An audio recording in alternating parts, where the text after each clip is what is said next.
Kurt, you play Jimmy Howell, otherwise known as Mr. Jimmy. Jimmy Harrell, yeah. A boss on the He was rig the oil rig manager, yeah. who survived it. What kind of guy is Jimmy?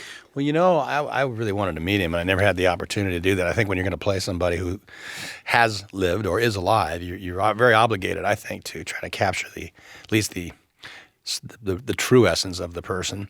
And there was a lot of research that I read a lot. I listened to a lot. I was able to see, even on YouTube, you could see a lot of Jimmy Harrell in his testimony.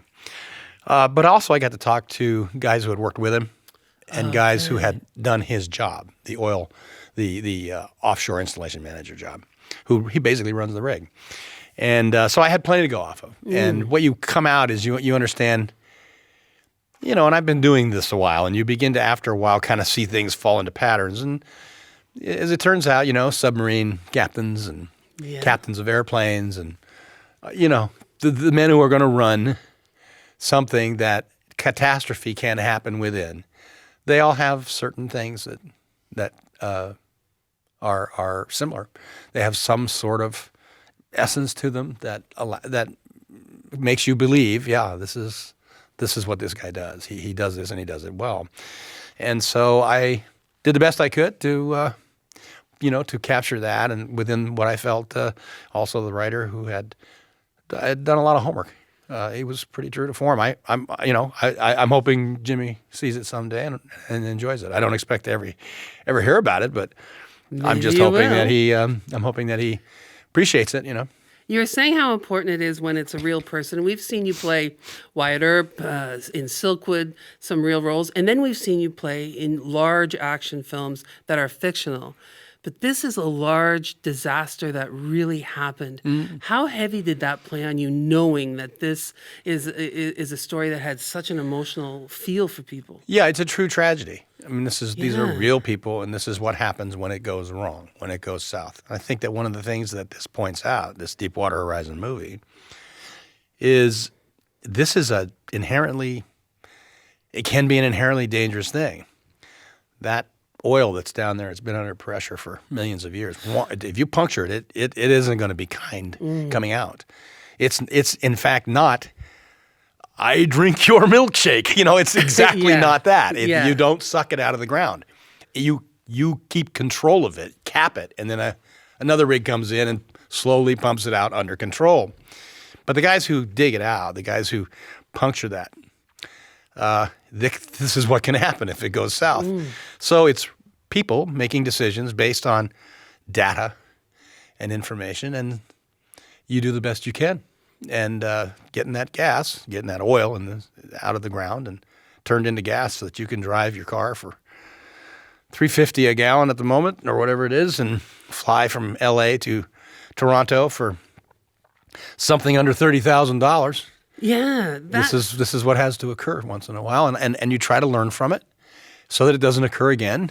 And that's what this movie's about: is did you do everything you could do that you knew was the right thing to do, versus did you do some things that weren't the right thing? And that's therein lies the drama, I guess. It was interesting what you just said about so you can fly and you can drive your car, and I'm sure listeners will have this experience when they see it.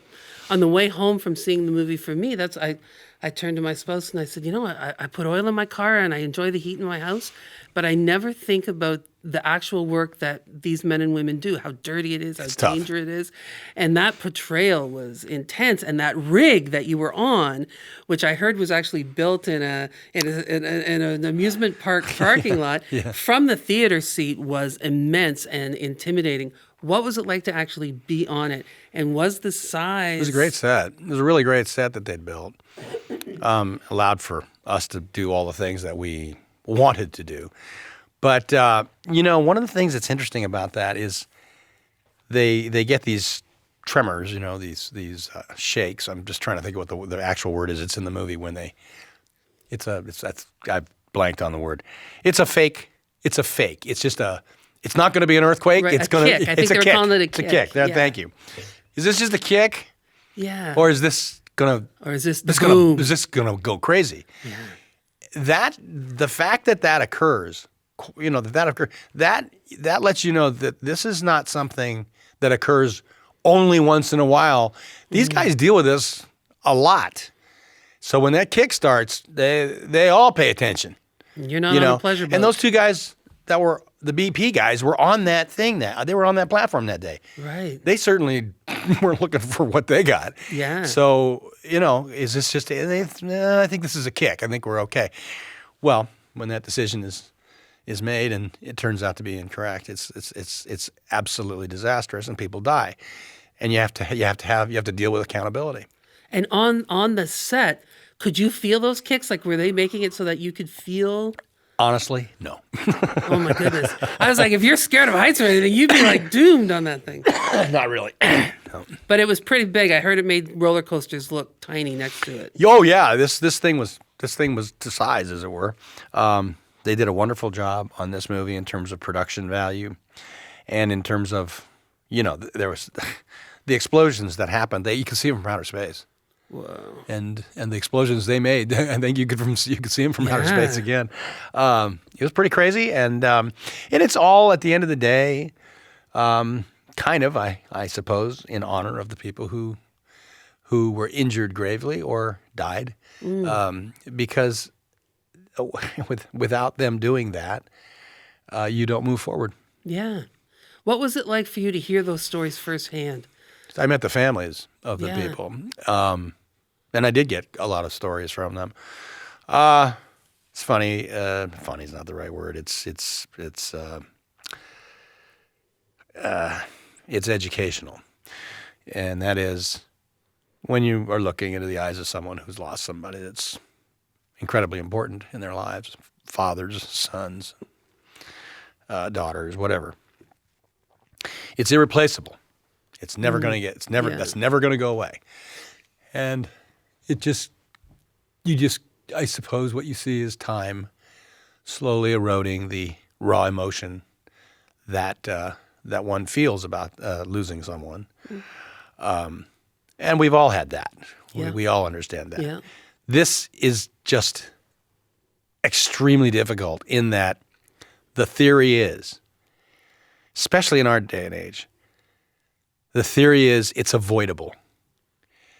And that's a theory. Right.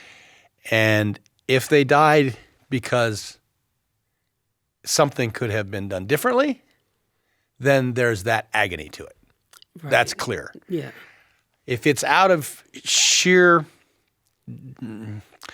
misunderstanding or miscommunication, then there's a different kind of agony. But if it's out of it just happened, we don't even know what happened, there's a confusion there that I think stays and it lingers.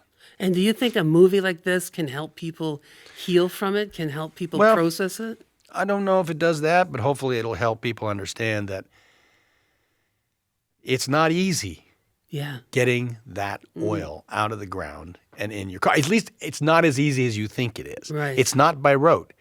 We have gotten very used to getting on an airplane and getting to our destination. Mm-hmm. Well, there was a time when that wasn't the case. Yeah. And we continue to try to improve it to the point of perfection. And maybe someday we'll reach that. But between now and then, we're living in our world, which a little messier than that. It ain't quite that way. But how do you get there? The only way you get there is by moving forward and hopefully learning from it. In the few seconds that we have left, a career that started as a child and has given so many people so much over the years. I mean, your entertainment life for so many people has been so incredible. Do you, at this point, still continue to get something out of it? Oh yeah, we were just talking about this earlier. I have some kind of retardation factor to me. I don't get tired of it. I'm like a little kid with a baby, 6-month-old baby that you just keep throwing a wet, cold rag on. They jump and they, for a second they're kind of like, oh, and they'll do it for about 20 times, and finally they'll kind of, their body says, yeah, I know what's coming, right? For me, I'm just still, I don't know what it is, but I can't get past the fact that people fascinate me. I love the opportunity to try to present them in movies and stories and ideas, and I think it's fun to go to the movies. So I'm going to keep doing it. Well, it's definitely working because it's the reason we just keep coming back and coming back for more. Thanks a lot. It's been nice talking with you. Thank you.